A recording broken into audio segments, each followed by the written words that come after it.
Hi, everyone. Welcome to this really special episode of Coffee Chats. We're excited to bring this back to you all. We loved hearing from many of you about watching these conversations between our team.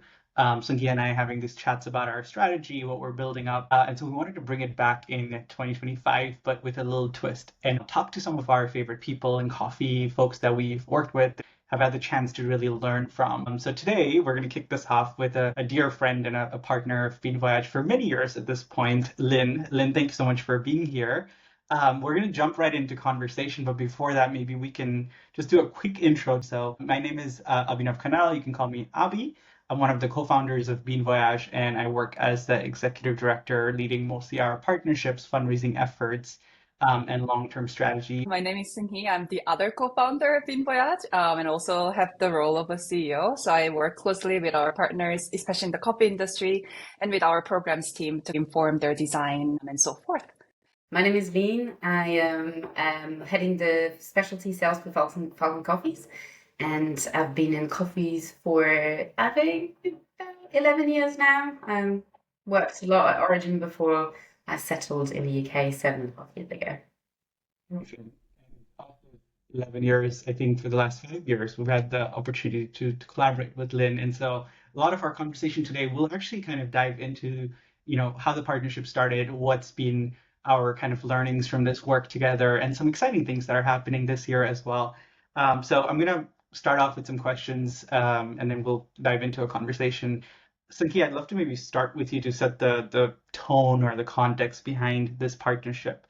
And between Falcon and Bean Voyage, we've had the opportunity to work on several different elements. And this is quite a unique partnership, I would say, in the coffee industry. And so perhaps reflecting on these 5 years, maybe more of just collaborating and partnering, what have been the most like rewarding aspects of building trust, building a shared kind of vision with Falcon for you personally, and then also as an organization for Bean Voyage?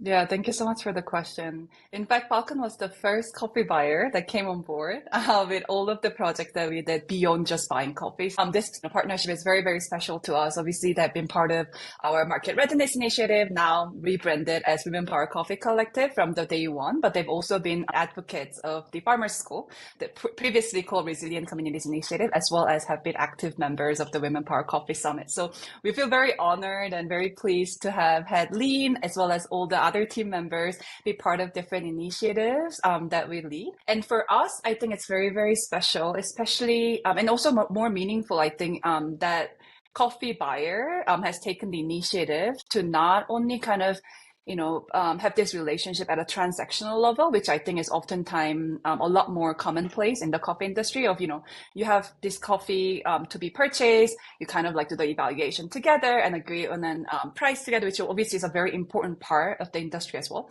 But then Falcon actually came on board to go beyond that. So it felt like this relationship that and this partnership that we built was way more than just transaction. And we really appreciated the buyers coming on board to really invest in the relationship and in the communities that they're sourcing from.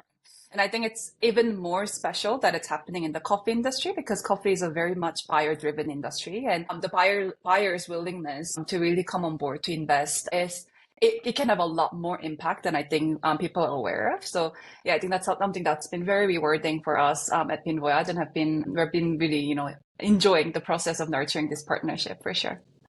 Yeah, and perhaps that is such a good kind of intro into this conversation with Lynn as well. Lynn, I think one of the things that is core at Falcon's commitment is to sustainable smallholder agriculture through various projects that Falcon does. And so, what inspired Falcon to have a partnership with NGOs around the world? I know that you have several different partnerships, but perhaps specifically with Bean Voyage, what was the kind of moment of inspiration to build on this partnership for you? Yeah, great question. And I'm going to be very honest. I think firstly, you too, because that's how it started, right? We met in the Berlin Coffee Festival with you, Abby, and then I met you, Sunghi, in Seoul, in Korea. And is the energy that you guys had at the time, the honesty as well about what you had done wrong, what you still had to learn. I think what was really interesting was the size of the organization.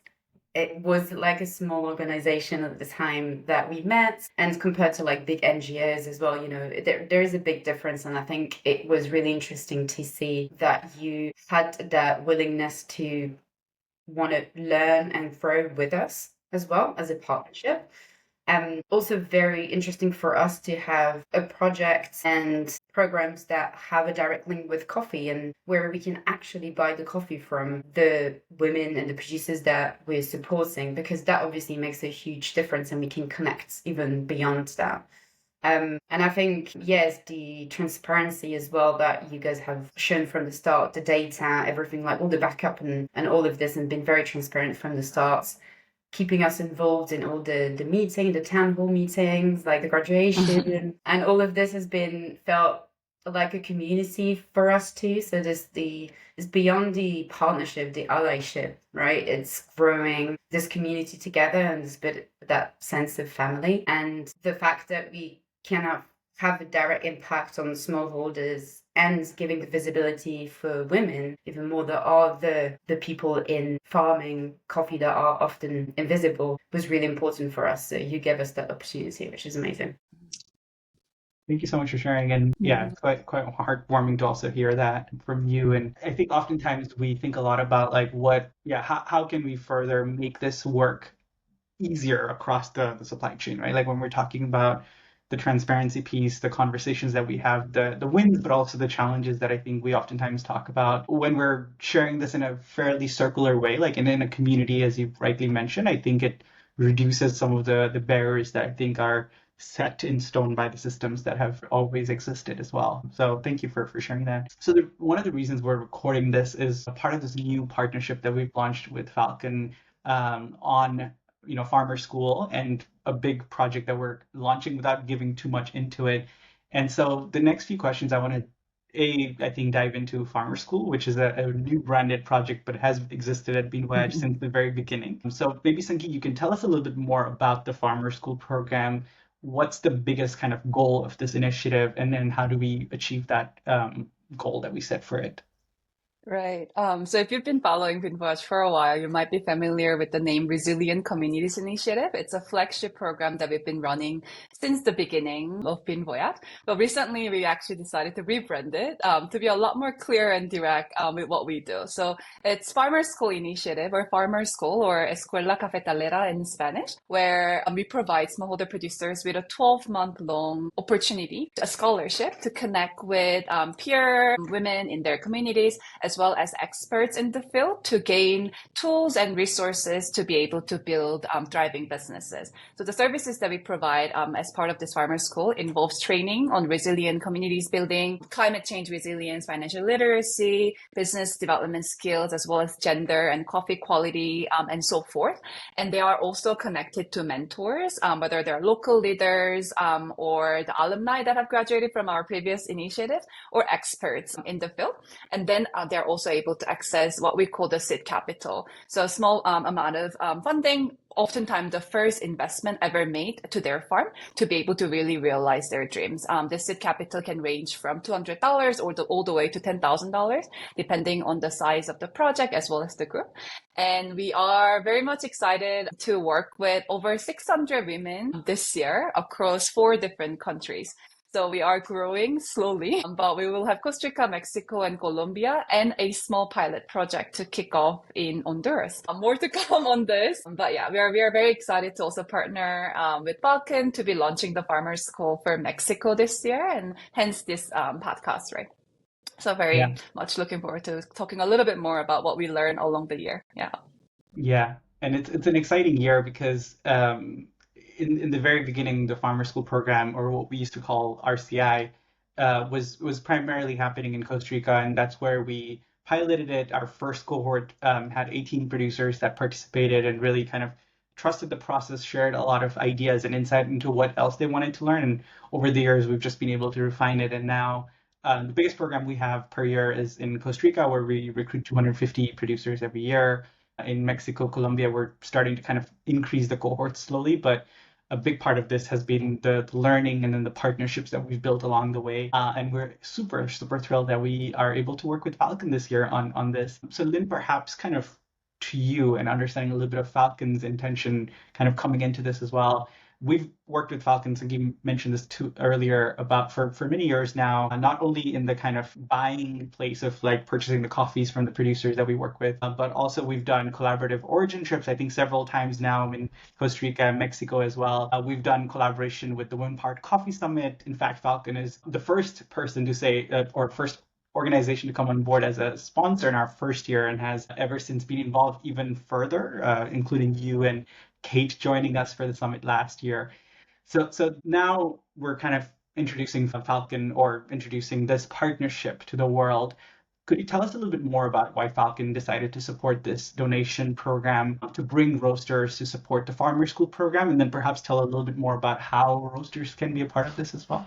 Absolutely. On a personal note, when I was working at Origin, because of my agronomy background, like I did a lot of training, and I know how important it is, because access to education, access to funds, financing is very difficult in the fields, and even more for women in many countries, like really, really struggling to have this. So it is something that is, for me and for us as a company, is really important. Then in terms of like working with donations, that is something that for years we've been very careful, because a lot of our clients have always asked us, do you have any organization that you trust that we can give donations to? So often, people are looking at what's left in the pots and then what they could, support with that money.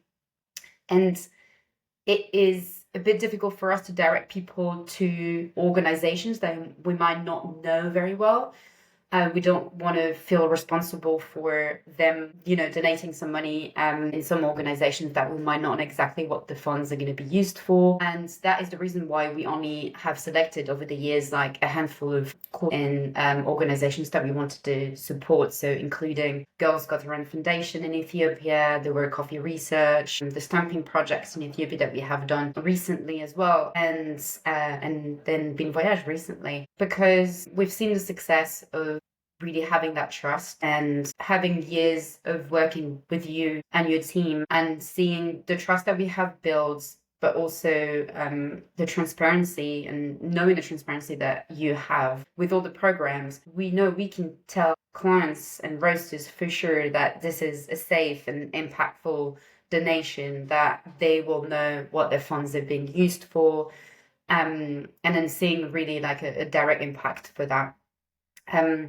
Also, us having the network of, about 700 clients just for the UK and EU, but around 1,000 clients for all those specialty teams over the world. It is a really good leverage, for us to pass the message and to help people choose a cause or like an organization for the donation. And we've seen, especially here, I think in the UK and in Europe, like a growing care maybe, or noise about gender equity, and that becomes more and more something that people are interested in and want to tackle. And so this is a great opportunity for roasters to get engaged in this. And as I said earlier, on top of this, which is very unique with this project, is that you can donate money and you can also get coffee from the same producers in the program, which is really incredible, because you get to see the fruit of your donation and you can have like a more direct connection as well with these people. And that, I think that makes it very, very unique.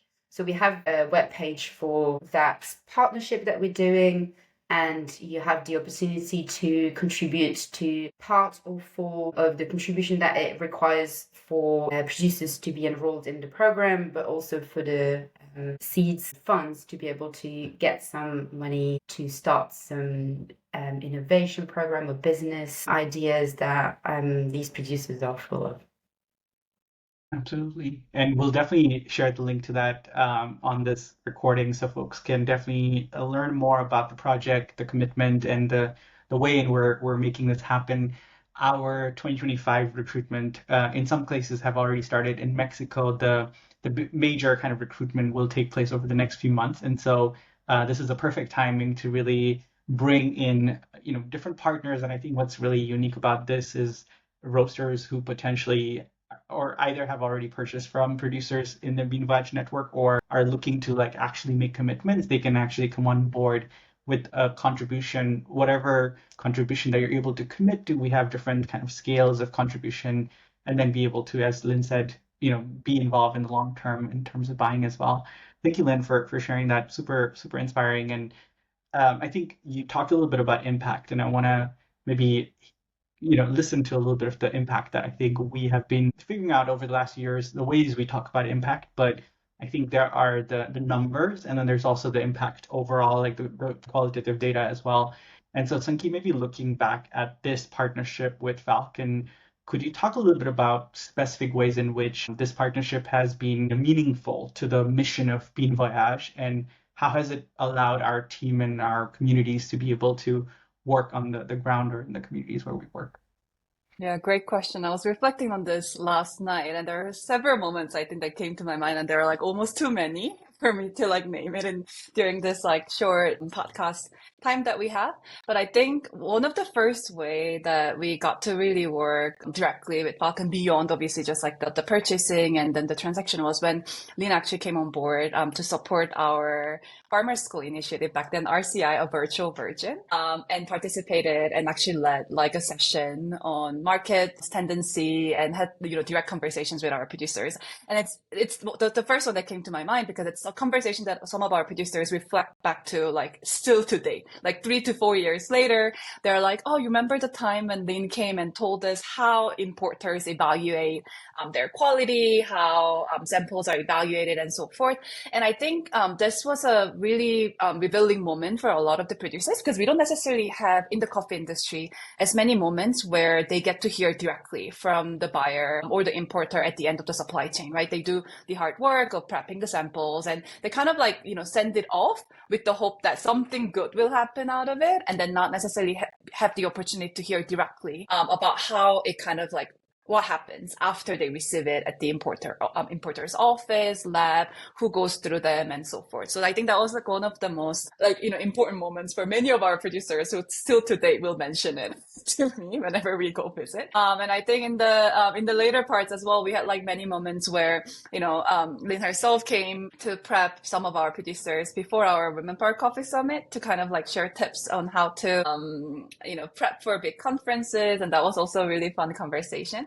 But I think most recently, there were two conversations that I've been having on WhatsApp with two of our producer partner where right out of COVID, a roasters team from Prague, Bara connected us to the team in Prague Coffee. They came and visited Myra's farm in Costa Rica.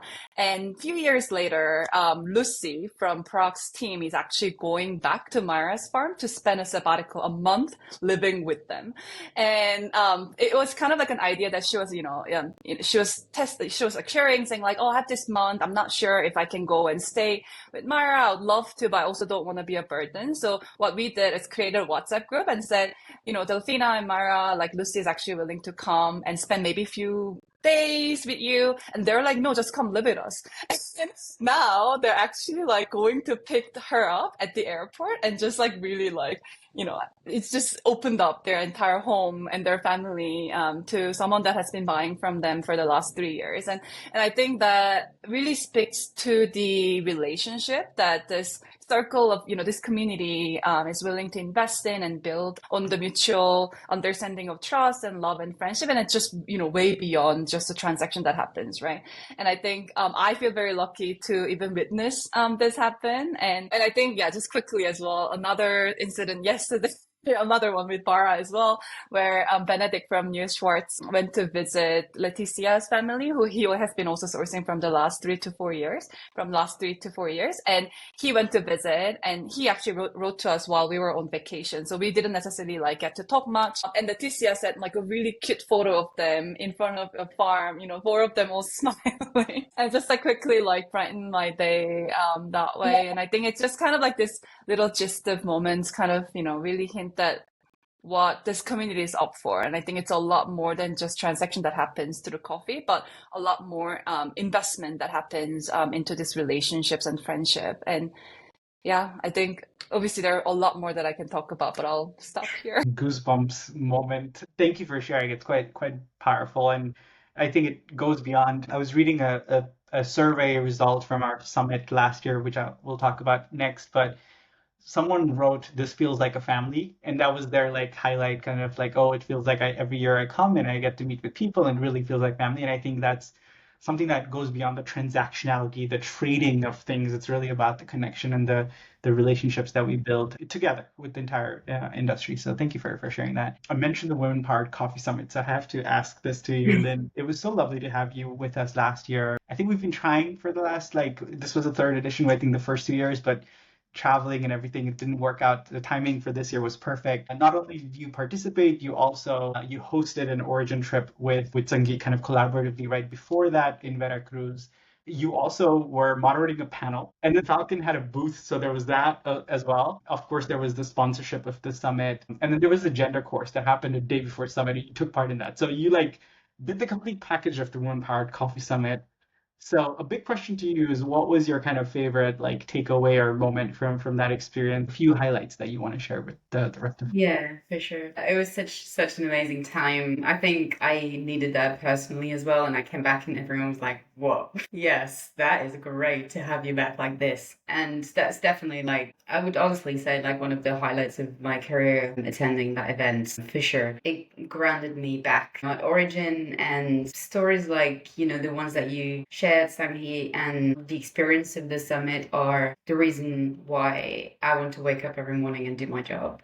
And I'm getting a bit emotional. Sorry. So yeah, so an amazing time, and I think maybe as a summary, I would say that this summit for me was unity in diversity is power, and I felt that. I felt the energies, the synergies, like, you know, people connecting, and also because that was one of the safest environments I have experienced in the coffee industry, where people could say what they wanted to say, they could share what they wanted to share. They dared, you know, connecting and opening up to each other.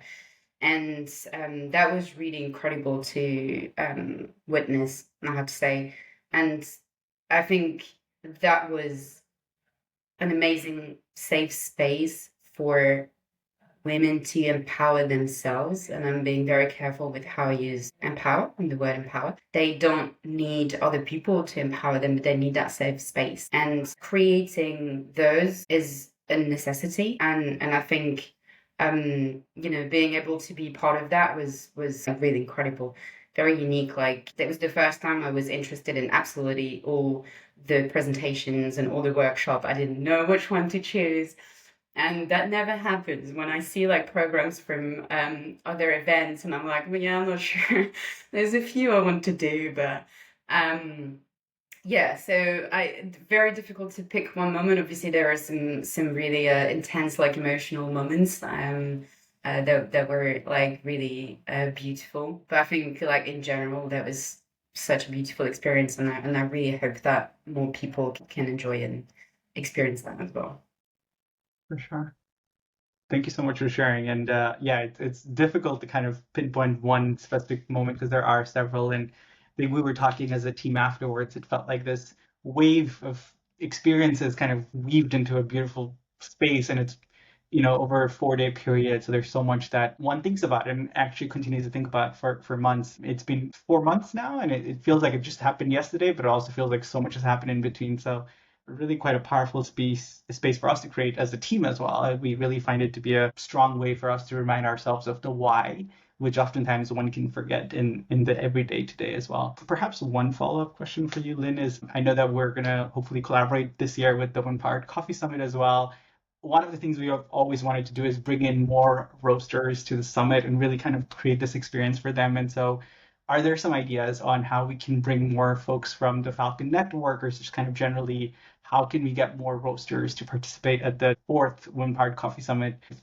Yeah, I think we'll try on our end to be more organized as well. There's definitely more people that wanted to go last year, so really giving a lot of heads up for people. And I would love to have the opportunity to also have that trip before or after, where we can meet some of the producers. And I think that made a huge difference for me, having met the producers before the summits, because then you go and you're just happy to see these people again, and you already have some connections. So I think it would be amazing if roasters could do that as well. I think it was quite, and because of the geography and the costs, like heavily North American roasteries attending the summit, and I would love to see a bit more UK and European roasteries. And I know there's quite a few people that really care about these values and would love to be part of it. So I think we're just going to continue to talk about it.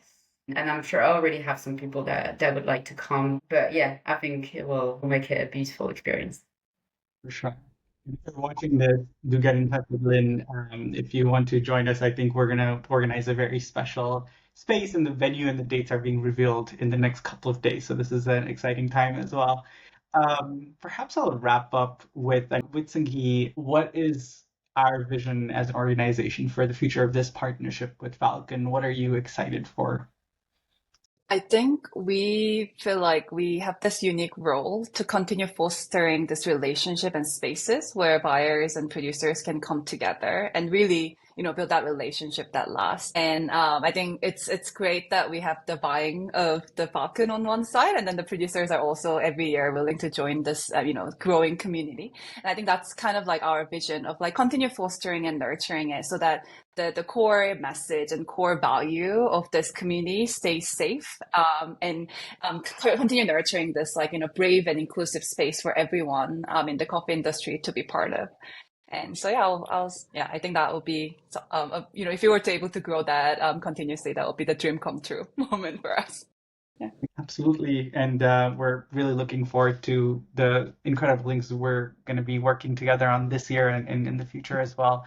Thank you both for the time today. And if you're watching this, thank you for being part of this conversation. Hopefully, we can bring in more updates from this partnership in the coming months. Maybe we'll make this a recurring thing every few months to share updates on our collaboration with Falcon, the projects we're working on. And just to kind of wrap up, if you're interested in learning more about the project and this collaboration, please do check out our website. We will put the link here for you to learn more. It's beanvoyage.com/Falcon. So it's quite simple for you to go check out and learn more about the partnership and help make this Farmer School 2025 a grand success. So thank you for your support, for always being there. And Lynn, thank you so much for joining us for this special episode of Coffee Chats. Thank you so much. Thank you. Thank you. Bye, guys.